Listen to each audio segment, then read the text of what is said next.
Next heading कर दीजिएगा रतन सिंह हाड़ा, और ये जहांगीर के दरबार में गया। देखो बहुत नॉर्मल सी चीजें हैं। आपका जो अगला राजा है उसके बाद में, किसके बाद में, सुरजन हाड़ा के बाद में, वो ये है, नाम कौन सा, रतन सिंह हाड़ा। ठीक है, ध्यान रख लीजिएगा। जब सुरजन हाड़ा आपके यहाँ पर है तो उस समय जो दिल्ली दरबार में राजा है वो आपके वही है, अकबर है। ठीक है, उधर से कहा जाता है सुरजन हाड़ा मरता है, उधर से कहा जाता है अकबर मरता है। लगभग दोनों की डेथ सेम पीरियड में होती है, ध्यान रख लीजिएगा। जैसे ही दोनों की डेथ सेम पीरियड में होती है तो दोनों के राजा के पुत्र है वही शासक बनते हैं। इधर से राजा का पुत्र है आपके, वो ये है, नाम कौन सा है, रतन सिंह हाड़ा। कहाँ का, बूंदी का। कहाँ का, अकबर का बेटा जहांगीर, ध्यान रख लीजिएगा। ठीक है, तो कहा जाता है अकबर का बेटा जहांगीर है और वो सम्राट बनता है दिल्ली का। कहाँ का सम्राट बनेगा, दिल्ली का। ठीक है, ध्यान रख लीजिएगा। जहांगीर पी के हमेशा टाइट रहता है, ऐसा है, जहांगीर कभी खाली पेट रहता ही नहीं है। ठीक है, सुबह में चाय पिए तो भी चाय नहीं पीता है, जहांगीर चाय नहीं पिएगा, ऐसी तुच्छ चीजें नहीं पीता है। ठीक है, महंगी वाली विस्की पीता है, ध्यान रख लीजिएगा। तो ऐसी तुच्छ चीजें वो पिएगा ही नहीं। तो जहांगीर एकमात्र ऐसा शासक है जो हमेशा पीता है, 24 घंटे पीता रहता है, ध्यान रख लीजिएगा। अकबर उससे इसीलिए नफरत करता है, अकबर दारू को बिल्कुल टच नहीं करता है। ठीक है, जहांगीर को सबसे ज्यादा नशा है वो दारू का नशा ही है, और वो हमेशा दारू पीता ही रहता है, और दारू पी के अनाप शनाप वो बकता रहता है, ध्यान रख लीजिएगा। वो कोई भी पास में आ जाए कि भाई ये राजकुमार है तो मिलने लोग आएंगे इसी, तो हमेशा पी के टाइट रहता है, और फिर कहता है आओ। ठीक है, और आके अपने पास बिठा देता है, और उसको जैसे ही कोई नाम बताता है मेरा ये नाम है, तो तुरंत कहता है तुम्हारा ये नाम होना ही नहीं चाहिए, ये नाम ही खराब है, मैं तुम्हें एक उपाधि देता हूँ। क्या देता हूँ, उपाधि देता हूँ। ठीक है, ध्यान रख लीजिएगा। वो हमेशा किसी न किसी को उपाधि देता है, और कहा जाता है उसके दरबार में पहली बार आए हैं वो आपके ये अली कुली अफगानिस्तान का निवासी है। अफगानिस्तान में विद्रोह हुआ है तो वहां से बीवी बच्चों वगैरह सबको लेकर भारत में आ गया। इसका खुद का नाम अली कुली अफगान है, इसकी पत्नी का नाम ये है, नाम कौन सा है, मेहरुन्निसा। इसके पिता को भी साथ में लाया, उसका नाम ये है मिर्जा ग्यास बेग। नाम कौन सा भी आपके, मिर्जा ग्यास बेग। ये तीनों एक साथ ही आए, ध्यान रख लीजिएगा। ठीक है, और कहा जाता है जैसे ही एक साथ आए तो यहाँ पर जहांगीर के दरबार में आए, और जैसे ही जहांगीर के दरबार में आए तो सबसे पहले ये आया, नाम कौन सा भी आपके, अली कुली अफगान, अफगानिस्तान का रहने वाला है, वो फर्स्ट में आया। और जैसे ही आया तो उसने यही कहा डायरेक्टली, जहांगीर को परिचय करवाया, ये हमारे अफगानिस्तान के प्रमुख हैं, बहुत अच्छा युद्ध कला जानते हैं। ठीक है, और एक अकेले ऐसे आदमी है जो युद्ध कला में निपुण है, अपने सेनापति बन सकते हैं। जहांगीर ने तुरंत बुलाया भाई इधर, ठीक है, अंगूठा चूम, वो भी बाएं पैर का चूम। ठीक है, ध्यान रख लीजिएगा। और फिर इसको एक उपाधि दी है, कौन सी उपाधि दी है, शेर अफगान की उपाधि दी है। सेम टू सेम कहा कि इसने कहा कि ये मेरी पत्नी है, नाम क्या है, मेहरुन्निसा, तुम भी आओ बेबी, इधर अंगूठा चूमो मेरा। ठीक है, आशीर्वाद देता हूँ, और तुम्हारा आज से नया नाम होगा, उपाधि होगी, वो ये होगी, नाम क्या होगा भैया आपके, नूरजहां, या फिर क्या होगा, नूर महल होगा। ठीक है, ध्यान रख लीजिएगा। ये परिचय करवाता है, ये मेरे ससुर है, उनका नाम क्या भी आपके, मिर्जा ग्यास बेग। बोला बिल्कुल सही नहीं है, तुम भी आओ इधर। ठीक है, ध्यान रख लीजिएगा। अंगूठा चूमो, बेचारा बूढ़ा अंगूठा चूमा नहीं जाए उससे, तो भी कहा चूमो, झुक के चूमो। ठीक है, कोई दिक्कत नहीं है। और कहा जाता उसका भी एक नया उपनाम दे दिया, नाम कौन सा दिया, एतमादुद्दौला। उसका बाप मरा है, जहांगीर का बाप, उसका नाम क्या है, अकबर। लेकर आए कि भाई आपके पिताजी है वो श्री जलालुद्दीन अकबर थे, वो कहा जाता है कि स्पेशली स्वर्गवासी हो गए। अपन स्वर्गवासी कहते हैं, वो तो जन्नतवासी कहते हैं।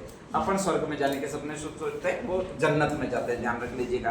तो कहा जाता है कि जन्नतवासी हो गए। बोले उसको भी बुलाओ, ठीक है, अंगूठा चुमाओ उसको भी। वो बोले कि नहीं चुमेंगे, अब तो वो किसी की नहीं चुमेंगे। ठीक है, ध्यान रख लीजिएगा। तो ऐसी कंडीशन में फिर भी उसने कहा मैं उसको भी एक उपाधि देता हूँ। कौन सी उपाधि देता हूँ भाई आपके, अर्श आशियानी। अर्श आशियानी का मतलब जन्नत में रहने वाला। ठीक है, तो अकबर को उसने उपाधि दी थी, वो अर्श आशियानी की दी थी, ध्यान रख लीजिएगा। अपने यहाँ पर जैसे जहांगीर का राज्याभिषेक हो रहा था तो अपने यहाँ वाला राजा भी गया। अपने यहाँ वाले राजा का नाम था रतन सिंह हाड़ा। क्या नाम था, रतन सिंह हाड़ा। बहुत ज्यादा न्यायप्रिय अगर कोई शासक हुआ है तो वो रतन सिंह हाड़ा हुआ है, ध्यान रख लीजिएगा। इसका बेटा था, इसका नाम था गोपीनाथ। क्या नाम था, गोपीनाथ। ठीक है, जिसका बाप बहुत बड़ा चरित्रवान होता है, उसका बेटा हमेशा लगभग चरित्रहीन जैसी हरकतें करेगा, ध्यान रख लीजिएगा। ठीक है, क्योंकि वो रोज सुन कर पक जाएगा। तो ऐसी कंडीशन में कहा जाता है कि रतन सिंह हाड़ा बहुत ज्यादा चरित्रवान है। गोपीनाथ वो एकदम उल्टा, बाप का उल्टा। ठीक है, ध्यान रख लीजिएगा। उसमें चरित्र जैसा कोई गुण ही नहीं है, और बिल्कुल दूर दूर तक गुण नहीं है। वो हमेशा जो भी स्त्रियां नहाती है उनको ताकने का काम करता है, वो इसका बेटा करता है। नाम कौन सा है? गोपीनाथ। ध्यान रख लीजिएगा। तो कहा जाता है एक दिन ऐसे ही आपके बनारस वाराणसी वगैरह के घाट होते, वहां पर ब्राह्मण नहाने जाते, उनके वहां पर एक जनाना घाट स्पेशली अलग बने हुए महिलाओं के घाट, और वहां पर ब्राह्मण स्त्रियां नहा रही थी। ये साला हरामखोर इसका बेटा स्त्रियों के कपड़े पहनकर चला गया। ध्यान रख लीजिएगा, केवल स्त्रियां नहा रही है, स्त्रियों के कपड़े पहनकर चला गया और स्त्रियों के बीच में नहाने लग गया। ठीक है, स्त्रियों के बीच में नहाने लग गया तो वो लुगड़ा जो उड़ रखा था वो पानी में बह गया, पहचान लिया यार ये तो आदमी है और अपने साथ में नहा रहा है। तो कहा जाता है महिलाओं ने कूटा, और महिलाओं ने इतना कूटा ये मर गया। ठीक है, ध्यान रख लीजिएगा। जब मर गया तो मुकदम आया महिलाओं पर स्पेशली कि तुमने एक राजा के बेटे को मार दिया। उस समय की सिस्टम ये था कि राजा का बेटा मतलब देवत्व का ईश्वर का रूप होता था। ठीक है, ध्यान रख लीजिएगा। उसके लिए ये कोई महत्व नहीं रखता था, क्योंकि सारी महिलाओं को फांसी पर चढ़ा दिया जाता या फिर सारी महिलाओं को काले बाजार में बेच दिया जाता। लेकिन सबसे अच्छा न्यायप्रिय शासक रहा है वो ये रहा। नाम कौन सा है? रतन सिंह हाड़ा। उसने सारी महिलाओं को आजाद कर दिया और कहा कि तुमने जो भी किया उसको पीटा, वो इसी लायक था। ठीक है, वो मेरा नाम कभी न कभी डूबा था, इससे अच्छा है कि आज ही तुमने उसे डुबा कर मार डाला। ध्यान रख लीजिएगा।